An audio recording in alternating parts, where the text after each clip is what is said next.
nagbabalik po ang Good Morning Kapatid, ang discoloration po na nasa katawan natin. Normal yan at naaagapan. Pero may ilang mga kaso po kung saan ang patsi-patsi sa balat natin ay hindi na nawawala. Ngayon po ay pag-uusapan natin ano nga bang vitiligo at meron bang lunas ito. Kasama natin ang fresh nating resident morning doctor na si Doc Richard. Doc, good morning. Good morning, Mommy Dames, and good morning din sa ating mga kapatid. Ako, Mommy Dames, marami talaga sa atin ang hindi aware kung ano nga ba ang vitiligo. Yes. Kaya naman, para ikwento ang kanyang karanasan, kasama natin ngayong umaga si Nasel. Good morning, Nasel. Good morning, Nasel. Na fresh Fresh na fresh din. Good morning. Good morning. Happy Monday. So, Nasel, tanong ko lang, no? Kailan mo unang nalaman na meron kang vitiligo? 13 years old po ako at the time. Nag-swimming po kami, pero nagka-an-an po ako. Pero bumalik po ako sa derma after being treated po nung an-an. Na-diagnose na po ako vitiligo. 13? So, ilang taon ka na nga ngayon? 21 po. 21. So, di ako 7 magaling years. sa math. 7 years. 7 Ay, sa years. 8 years. po. Okay, so ibig sabihin, okay, ang dami kong tanong kaagad kasi Yes. nga nanggaling from an-an, di ba? Pero ano ba muna, Doc, yung vitiligo? Okay, so ang vitiligo, ito ay isang kondisyon ng balat kung saan nawawala ang pigmentation. So yung pigmentation, ito yung kulay sa balat. So nawawala ito sa iba't ibang bahagi ng katawan natin. Eh, ito naman, Doc, ano ba yung posibleng sanhi nito? Kasi na-mention niya kanina na sa kanya, sa kaso niya, nag-start muna as an-an. Pero ano bang mga sanhi talaga? Okay, yung sanhi kasi ng vitiligo, Mommy Dames, hindi talaga siya lubos pa na nauunawaan. Pero ito ay itinuturing na isang autoimmune disorder. So ano nga ba ang autoimmune disorder? Ang ibig sabihin nito, inaatake ng sarili mong immune system yung sarili mong cells. So in this case, yung melanocyte na tinatawag natin. So yung melanocyte kasi, ito yung mga cells na gumagawa ng melanin. So ang melanin, ito yung nagbibigay ng kulay sa isang tao. So pag inaatake niya, nawawala ang kulay. Doc, sorry, singitan ko lang. So yung autoimmune disease, para din tong eczema. Tama Yes, ba ako? para sa Last time eczema, usapan oo. natin. Pero ito naman, in a different form. Okay. So, tanong ko lang, Nasel, no? Ano nga ba yung mga physical manifestation na napansin mo sa iyong katawan nung nagkaroon ka ng vitiligo? Wala naman po masyadong relevant or super significant. Pero po, kapag naaarawan po ako for a very long time, nagbi-beach po ako with my family, mas maaga po siyang humahapde. So, mas maaga po akong bumabalik sa house para po hindi na po siya masaktan masyado. Posibleng trigger kasi din yan, Mommy Opo. Dims, yung sunburn. Yes That's po. right. din, So, oo. tama ba ako? The white part would be more sensitive to the sun. Yes. Tama ba ako, Nasel? Opo. So, mahapdi na siya. Pagka ganun ba, does it become more red than the other parts of your body? Or not necessarily? Mahapdi lang? Not necessarily po. Pumupula po siya like the pigmented areas of my body, pero mas mahapdi po siya kasi wala po siyang protection. Ayun.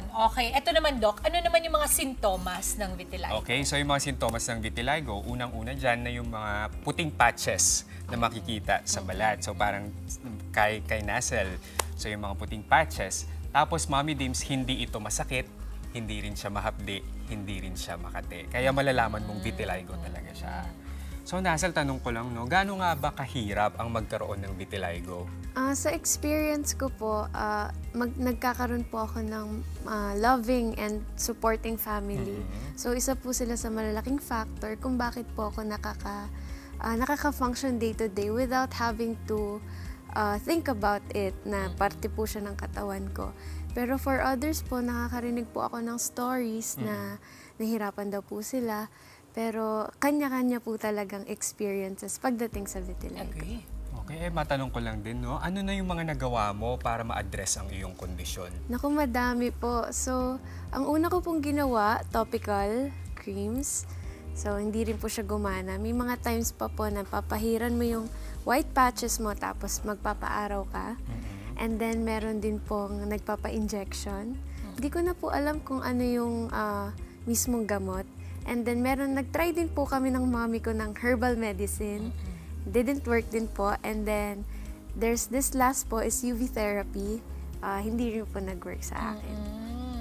Ito na nga, Doc. Alam mo, I just wanna comment, Nasel, no? Because in everything that she's saying, parang madaling panghinaan na loob because the words are hindi nag-work, pero she's saying this in a very positive Positive way, manner. yeah. And it's such a beautiful thing to see such a young lady have this perspective in life. Ang ganda, kahit sino pa yan, kahit anong klaseng sakit meron ka, Tama. when you are able to, have that positive mindset about it, ang gandang tingnan. At saka ramdam na ramdam ko yung love ng family niya sa kanya. Kasi Very nag-radiate supportive, yun, no? yes. Oo. Pero ito, Doc, ang tanong ko, for example, meron tayong mga kapatid na wala pa sa estado ng pag-iisip kagaya ni Nasel, no? At meron silang pinagdadaan ng vitiligo. Nawawala ba ito, Doc? Ayan, gaya nga ng sinabi ni Nasel, no? Ang vitiligo kasi, Mommy Dims, ito ay isang chronic na condition. So, ibig sabihin, Matagalan. pang matagalan Oo. talaga siya. Kaya, wala din talaga itong walang tiyak na lunas sa vitiligo. Pero, meron tayong mga treatments na pwedeng irekomenda ng doktor. So, kung susundin nyo ito, pwedeng humupa o mag-stabilize yung mga sintomas ng vitiligo.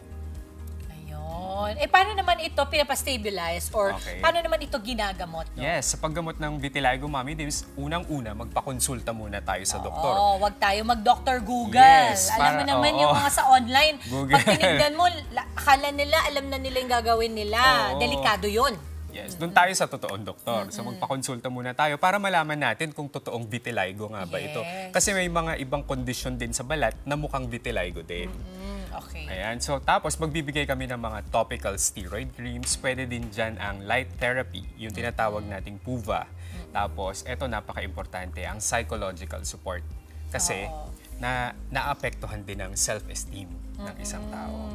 Lalong-lalo na kung hindi ka pa kasing steady, 'di ba? Nang parang pag hindi ka pa kasing secure talaga like Nasel is at the moment, it's very difficult pag may ganito kasi anything na sa balat nakikita natin, lagi yan parang ako nga kunwari konting ay may pimple ako. Ito pimple pa lang, Nako-conscious parang na. nako-conscious Oo. na ako. Ito naman, Doc, paano dapat alagaan ng balat kung may vitiligo ka? Kasi kanina mini-mention ni Nasel, 'di ba, na maglalagay siya ng cream or kailangan aalis na siya from the sun. Any more tips para Ayan, sa atin? so makinig ka din na sila. Ito ang tips natin sa ating mga kapatid. So unang-una, maglalagay po tayo ng sunscreen. Kasi trigger din yung araw minsan sa pagkakaroon ng vitiligo. So iwasan din natin ang matinding pagka-expose sa araw. Ugaliin po nating mag-moisturize ng ating balat at iwasan ng mga harsh chemicals. Iwasan din po natin ang pagkakamot o anumang trauma sa balat. Kasi Mommy Dims, trigger din ito. Minsan, kapag may trauma sa balat, nagkakaroon ka lalo ng vitiligo. Talaga? Ako pa man din, kamutin ako. Alam mo naman ako, Doc, parang gusto ko nagkakamot ng balat ko talaga. Yan ang guilty pleasure ko, ika nga. Okay, siguro, ako na muna. Nasel, I'm so happy na gumising ka ng maaga para i-share ang kwento mo kasi nakaka-inspire ka talaga. And I know that you're also a pre-med student. Yes Oh, po. tapos gusto mong mag-doktor. Yes po. Ay, that's amazing. First year ka na yata, First diba? year po First year ako. med na siya, Ay, Mommy that's Dims. good, that's Oo. good. Okay, ito. Coming from you na pinagdadaanan nito at pagdadaanan pa, ano yung mga mensahe mo sa ating mga kapwa-kapatid na merong vitiligo?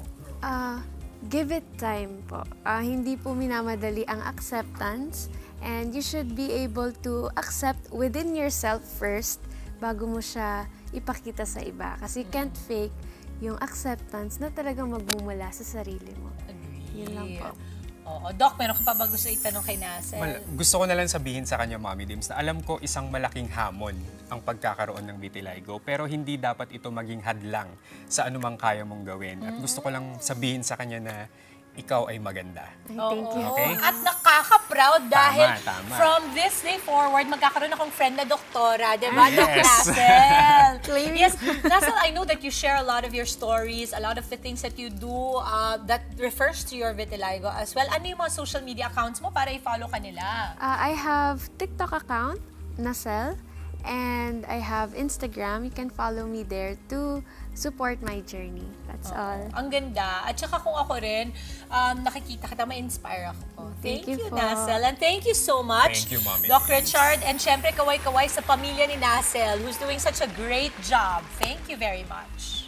Mga kapatid, Dimples Romana po, kumpletuhin ang inyong umaga ng mga kwentong puno ng inspirasyon. Salubungin po ang bawat araw ng may ngiti at pag-asa.